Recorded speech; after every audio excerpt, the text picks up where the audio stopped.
ಚಿಕ್ಕನಿಂದ ನೋಡಿದ್ಯಾ, ನಮ್ಮೆಲ್ರಿಗೂ ಅವಳು ತುಂಬ ಇಷ್ಟ ಆಗಿದ್ದಾಳೆ. ನಿನಗೂ ಅವಳಿಗೆ ಇಷ್ಟ ಅಂತ ಅಂದ್ಕೊಂಡೆ ನಾವು ಈ ಮದುವೆಗೆ ಒಪ್ಪಿರೋದು. ನೋಡು, ಹಠ ಮಾಡದೆ ಈ ಮದುವೆಗೆ ಒಪ್ಪು, ಎಲ್ಲ ಒಳ್ಳೇದಾಗತ್ತೆ. ಪ್ಲೀಸ್ ನಿಮ್ಮ ಮಾತನ್ನ ನಿಲ್ಲಿಸ್ತೀರಾ?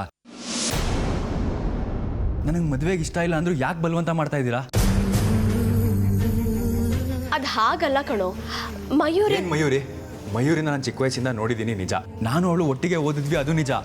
ಹಾಗಂದ್ ಮಾತ್ರಕ್ಕೆ ನಾನು ಅವಳನ್ನ ಇಷ್ಟಪಡ್ತೀನಿ ಅಂತ ನೀವು ಹೇಗೆ ಅನ್ಕೊಂಡ್ರಿ?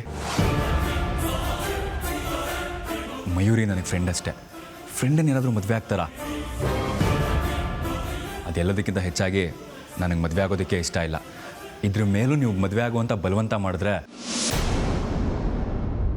ಈಗಾಗಲೇ ಸರ್ಪದೋಷ ಇದೆ ಅಂತ ಶಾಸ್ತ್ರಿಗಳು ಹೇಳಿದಾರಲ್ವಾ, ಅದರಿಂದ ಕಂಟಕ ಬರೋದಕ್ಕಿಂತ ಮುಂಚೆನೇ ನಾನೇ ಯಾವುದಾದ್ರೂ ವಿಷದ ಹಾವಿಡ್ಕೊಂಡು ಕಚ್ಚಿಸ್ಕೊಂಡು ಸತ್ತು ಹೋಗ್ತೀನಿ ಅಷ್ಟೇ.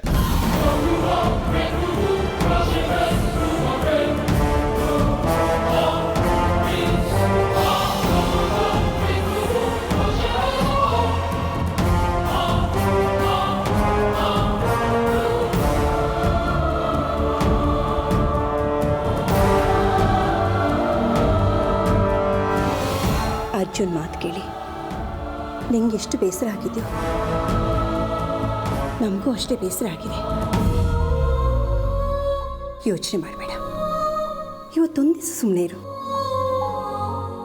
ಇವತ್ತು ಅವನು ಬರ್ತಡೆ, ಅವನ್ನ ಒತ್ತಾಯ ಮಾಡೋದು ಬೇಡ.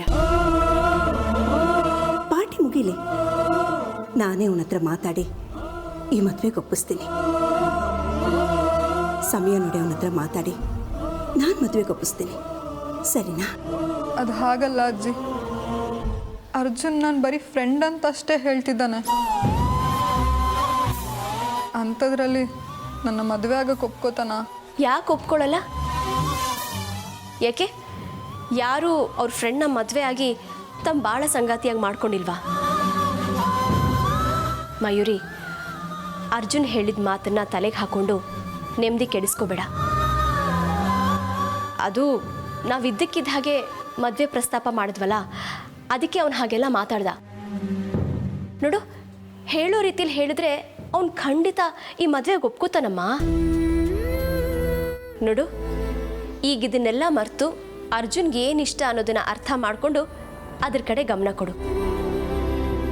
ಮಿಕ್ಕಿದ್ದನ್ನ ನಾನು ಅತ್ತೆಮ್ಮ ನೋಡ್ಕೋತೀವಿ ಅಲ್ವಾ ಅತ್ತೆಮ್ಮ? ಹೌದು ಮಯೂರಿ, ನೀನೇನು ಯೋಚನೆ ಮಾಡಬೇಡ. ನಿನ್ನ ಮದುವೆ ಅರ್ಜುನ್ ಜೊತೆ ಖಂಡಿತ ಆಗುತ್ತೆ. ಬಾ, ಎಲ್ಲರೂ ಕಾಯ್ತಾ ಇದ್ದಾರೆ, ಹೋಗೋಣ.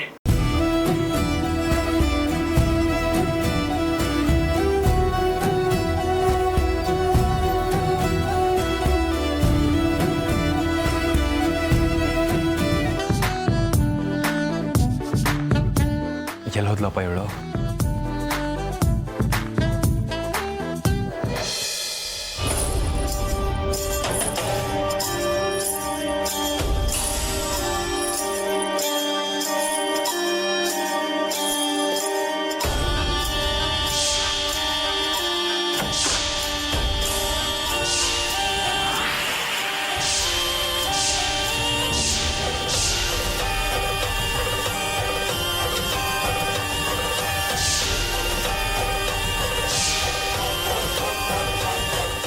ರುದ್ರ, ಅಲ್ಲಿ ನೋಡು, ನಾಗಿಣಿ ಬರ್ತಾ ಇದ್ದಾಳೆ.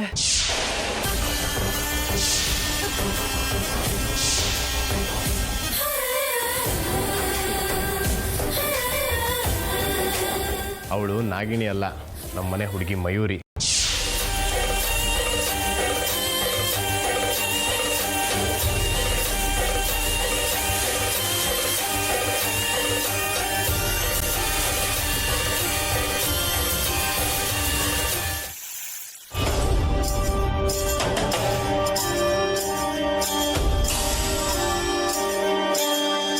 ಏನು ಹೇಮ ಇದು, ಈ ಟೈಮಲ್ಲಿ ಇಂಥ ವೇಷ ಹಾಕ್ಕೊಂಡು?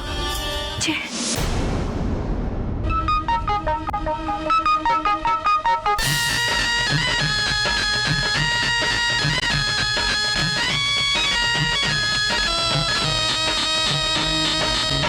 ತಾಳೆ ಹೋವ ಎದೆಯಿಂದ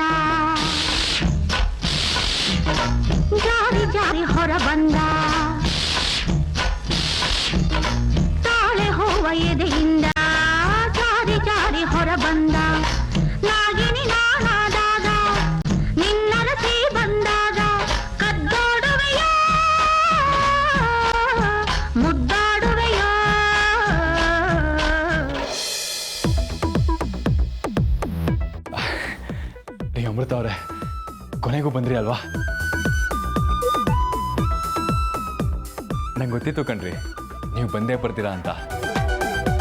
ಈ ಪ್ರೀತಿ ಅಂದ್ರೇ ಹಾಗೆ, ಬರೀ ಬಾಯಲ್ಲಿ ಬರಲ್ಲ ಅಂತ ಹೇಳಿದ್ರು ಮನಸ್ಸು ಕರ್ಕೊಂಡು ಬಂದ್ಬಿಡುತ್ತೆ.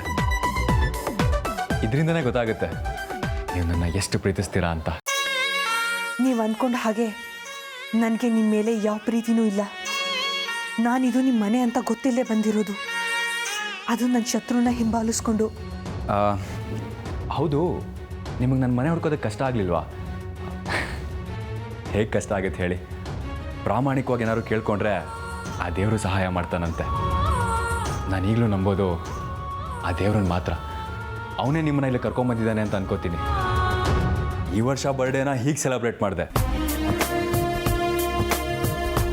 ಮುಂದಿನ ವರ್ಷ ಬರ್ಡೇನ ನೀವೇ ನಿಂತು ನಡೆಸ್ಕೊಡ್ಬೇಕು. ಮೊದಲನೇ ಕೇಕ್ನ ನಾನು ನಿಮಗೆ ತಿನ್ನಿಸ್ಬೇಕು.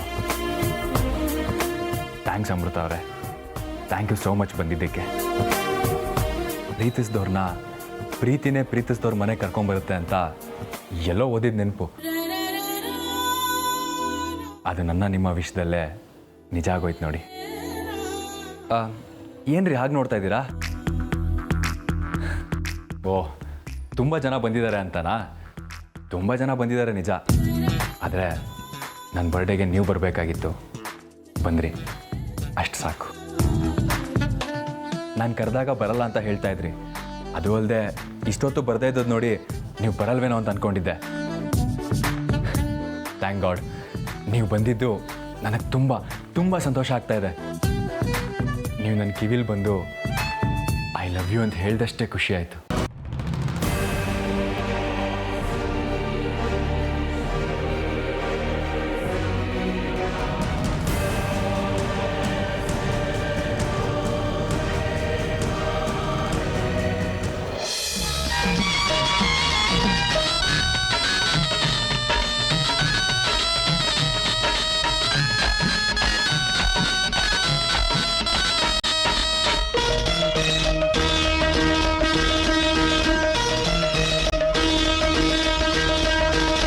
ಮಸಕು ಮಸಕು ಸಂಜೆಯಲ್ಲಿ ಮಲ್ಲೆ ಮೊಗ್ಗ ದೀಪದಲ್ಲಿ ಚಿಕ್ಕ ಪುಟ್ಟ ಪೊದೆಯಲ್ಲಿ ಹಸಿರು ಹುಲ್ಲ ಮೆತ್ತೆಯಲ್ಲಿ ವಿರಹದಲ್ಲಿ ದಾಹದಲ್ಲಿ ಮೋಹದಲ್ಲಿ ಆಡಿ ಬಂದೆ ನಿನ್ನ ನೋಡಿ.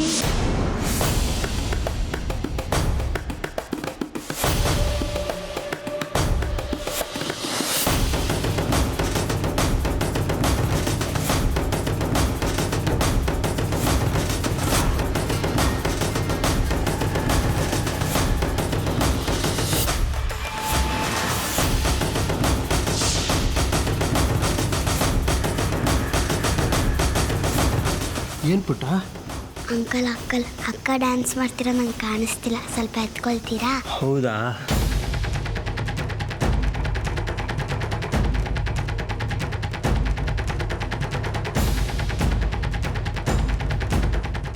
ಯಾಕೆ ಹಂಗೆ ನೋಡ್ತಾ ಇದೆಯಾ?